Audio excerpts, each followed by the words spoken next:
I really don't know where I'm going with this video. Now that I just sit here and I'm talking about all that, why am I even saying it? I don't know where I really want to go with it.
I never thought livestock feed would be our lightest load of the week.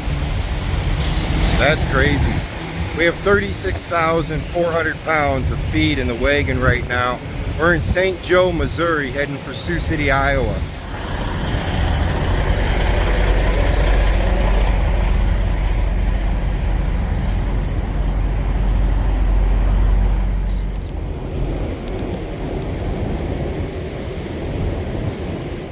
First, it's a Reuben and crinkle fries from Arby's, and then we're going to get on the road and start heading north on 29.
Well, that kind of solves our question. I was kind of wondering if we were going to be able to get the truck washed tonight before we got home.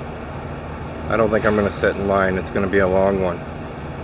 As I'm sitting here looking into the camera, I can see myself and see my backdrop. I think I'm parked in a handicapped spot here in Council Bluffs, Iowa. That's no good. We're going to have to make this quick. We're wrapping up a week. Well, we're wrapping up a Texas week. A week where we went down to Fort Worth, Texas. We delivered. We went, picked up a load in Dallas, Texas, went up to Edgington, Kansas, over to St. Joe, Kansas, and now we're back on our way up to Sioux City, Iowa. Last night when we unloaded that load, it added to our ongoing wait list that we had going. Before we even got to our unload last night, we had already waited, we had already sat, we'd already wasted 25 hours. To some of you that might be normal. To me, I'm a drop and hook kind of guy. That's all there is to it. That's why I run the operation I do. I own the truck, I don't own the trailer.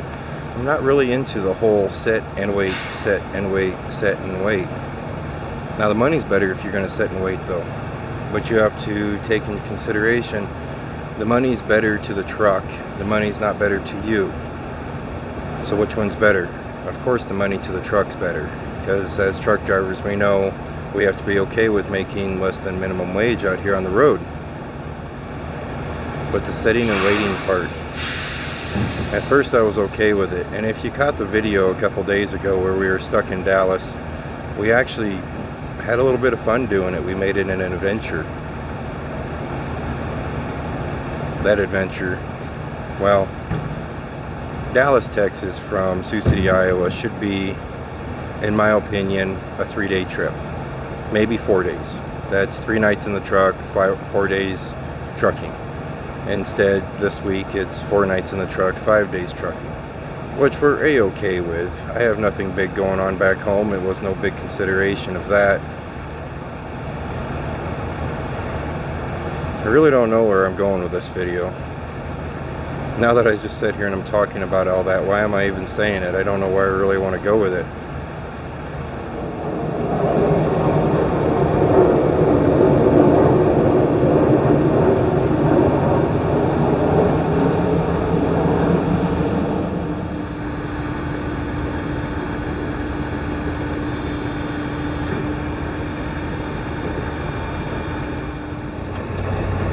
I think where I was kind of going with this video was, there's guys out here, large companies, owner-operators, the whole works.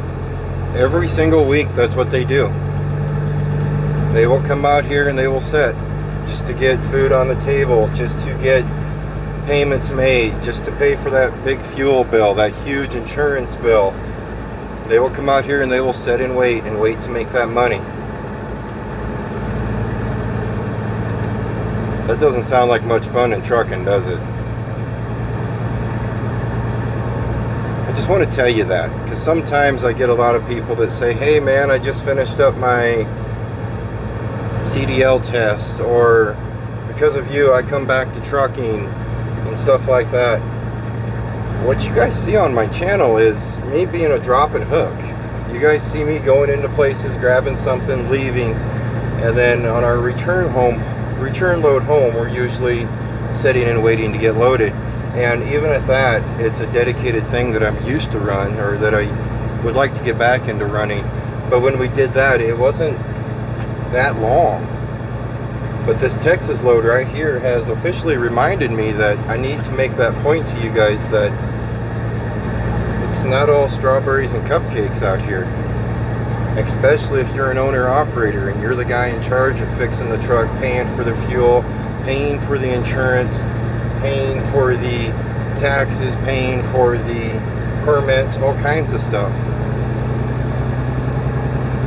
So whenever you watch my videos and I'm all spunky, happy, and go lucky, just remember, there definitely is a dark side to trucking, so please don't let my videos change your mind on anything that you do.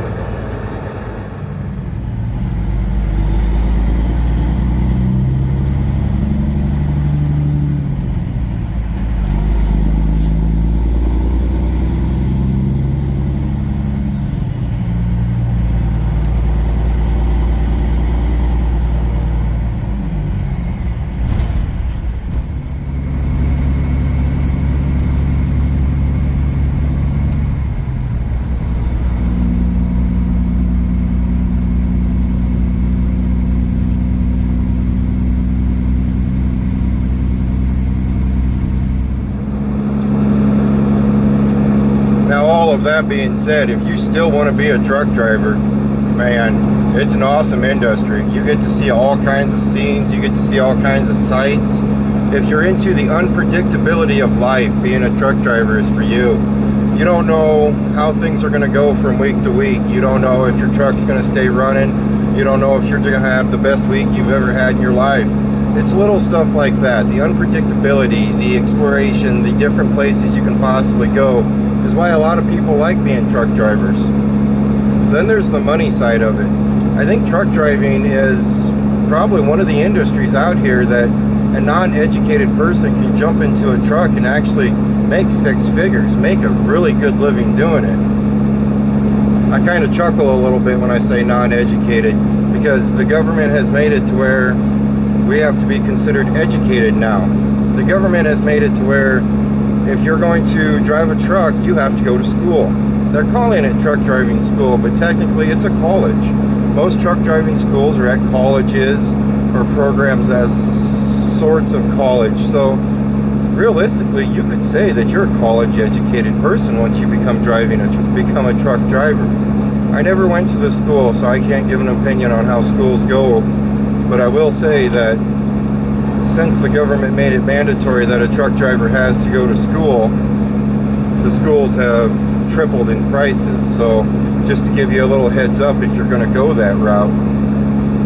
Sarah used to always tell me her students would say that they're not going to worry about college, they're going to be truck drivers. Now you got to go to college. Now maybe a truck driver can get a college educated pay, because I told you, yes, a truck driver can make 6 digits. Now ask me how hard that truck driver had to work for those 6 digits. They had to work pretty good. If you're going to make that kind of money in trucking, you got to keep the wheels moving, you got to keep the wheels rolling if you're a company driver. As for an owner operator, you can make a lot of money. A lot of money. You can lose a lot of money. And right now, the way the government, or the way everything is going, I used to always push people, not push them, but I used to always say, being an owner operator is the way to go. Right now, if you're thinking about it, I'd lay low for a little bit. Just a little bit. Let everything straighten back up. But there again, don't use me as an example. There is a lot of pretty boy trucks running up and down the interstate right now, and they are beautiful, beautiful trucks. So you know they got to be making real good money to pay for those beautiful trucks.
We've made it back here to Sioux City, Iowa. We've dropped that trailer off, the same trailer that we've had behind us all week. Are you proud?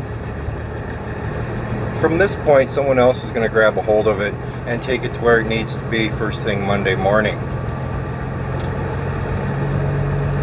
I'm going to call this week a success. To a point. We did do a lot of waiting. I think our end number was something along the lines of 26 hours waiting. And then when you add on top of that,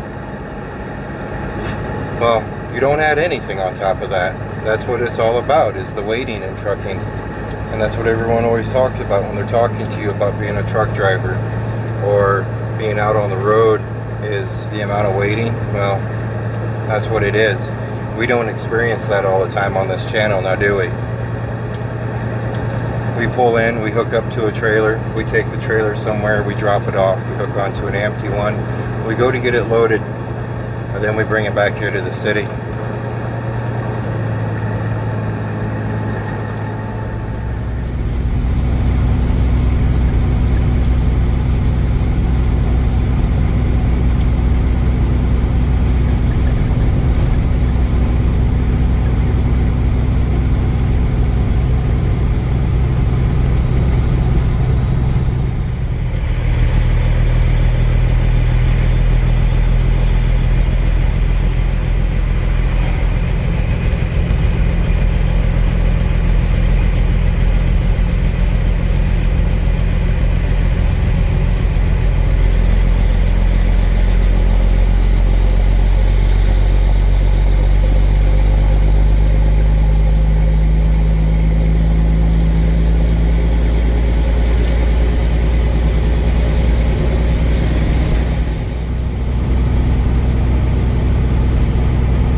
We need to refill your dog food bucket.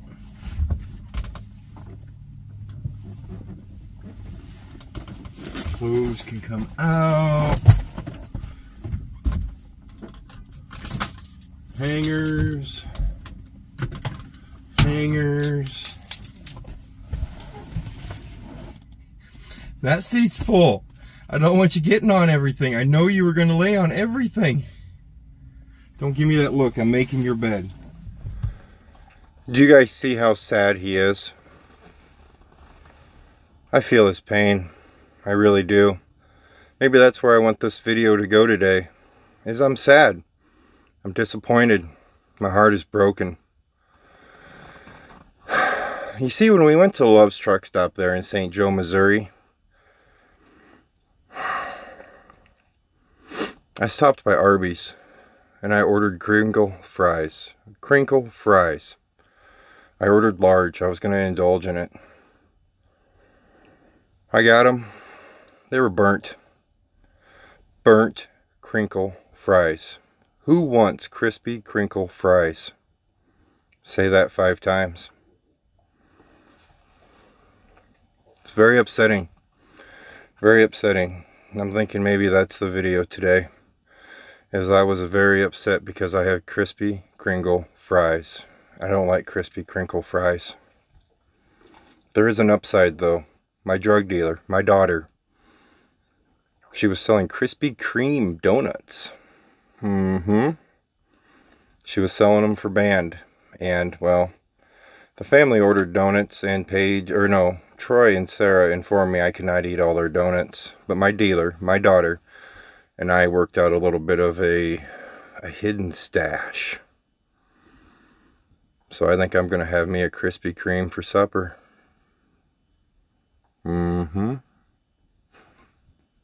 Well, if you guys didn't catch This Week in Texas, go ahead and watch all the videos before this one. And then if you liked this video, throw a like down there. If you haven't yet subscribed, please subscribe. I know I'm a dork. Just go with it, okay? Just go with it. You guys stay safe, and as always, I'll see you next time.